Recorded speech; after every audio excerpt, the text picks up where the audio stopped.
Hello bachcho, let's read the question and the question says element responsible for the maintenance of ribosome structure is पहला option है हमारे पास magnesium, दूसरा option है manganese, तीसरा option है बोरॉन एंड लास्ट ऑप्शन है हमारे पास sulphur. So let us see the key concept. So जो की कॉन्सेप्ट है क्वेश्चन का that would be ribosomes. Ribosomes.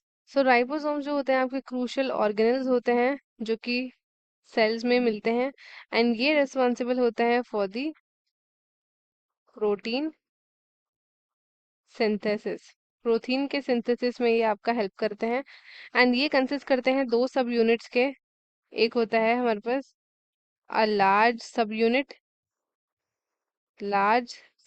होता है and then we have a small sub unit. Large and small sub unit होता है, right. And both of them जो composed होते हैं it is composed of ribosomal RNA which is written as RNA and protein. Ribosomal RNA and protein. अब हम one by one सारे options को देखेंगे. पहला ऑप्शन हमें यहाँ पे गिवन है Mg, दैट इज मैग्नीशियम. ठीक है. तो मैग्नीशियम आपका एसेंशियल है कोफैक्टर. ये आपका एसेंशियल कोफैक्टर होता है, right, of many enzymatic reactions जितने भी सेल्स होते हैं उसमें. ठीक है. एंड ये सेंट्रल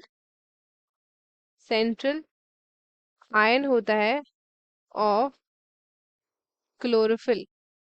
ठीक है. एंड क्रूशियल होता है रेस्पिरेशन के लिए. So it is not responsible for maintaining the ribosomal structure. So ये वाला ऑप्शन हो गया हमारा इनकरेक्ट. दूसरा ऑप्शन हम देखें मैंगनीज के बारे में. तो मैंगनीज आपका स्पेसिफिक रोल प्ले करता है in the maintenance of ribosome structure. ठीक है. ये इंटरैक्ट करता है विद द राइबोसोमल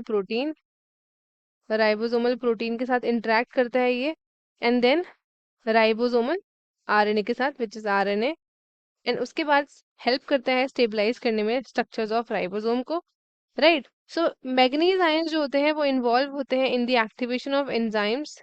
एक्टिवेट करता है एंजाइम्स को within the ribosomes and then contribute करता है राइबोसोमल के कंपोनेंट्स में. सही है. तो ये वाला ऑप्शन आपका क्या हो गया है? ये वाला ऑप्शन हो गया आपका बिल्कुल करेक्ट क्योंकि ये करता है उसके स्ट्रक्चर में. नेक्स्ट है आपके पास बोरॉन. ठीक है. तो बोरॉन होता है essential for the formation and you can say maintenance. Formation and maintenance किसका? सेल वॉल जो प्लांट्स में प्रेजेंट होती है उसका. Okay. And it also plays a role in the movement of sugars के मूवमेंट में एंड उसके रेगुलेशन में. डिफरेंट डिफरेंट न्यूट्रिएंट्स जो प्रेजेंट होता है उसके रेगुलेशन में विद इन द प्लांट उसमें हेल्प करता है. सो ये वाला ऑप्शन हमारा गलत हो गया है क्योंकि ये भी आपका राइबोसोम के उसमें स्ट्रक्चर्स में आपका मेंटेन कराने में हेल्प नहीं करता है. ठीक है. नेक्स्ट है हमारे पास सल्फर. तो सल्फर जो होता है कंपोनेंट है of amino acids. Amino acids का कंपोनेंट है जैसे कि आपके सिस्टीन एंड मिथ्योनीन इन प्रोटीन्स में. एंड ये आपका इंपॉर्टेंट होता है for the structure of enzymes. Enzymes के स्ट्रक्चर्स के लिए इंपॉर्टेंट है एंड उसके लिए स्टेबलाइजेशन के लिए of the protein molecule. And ये भी आपका जो है राइबोसोम के स्ट्रक्चर्स में रिस्पॉन्सिबल नहीं होता है उसको मेंटेन करने में. So according to the question जो करेक्ट आंसर हमारे पास है that is manganese, not magnesium, not boron and not sulphur. Correct answer है हमारा option number B that is manganese. तो स्टूडेंट्स आई होप आपको क्वेश्चन अच्छे से समझ में आया होगा. All the best and thank you.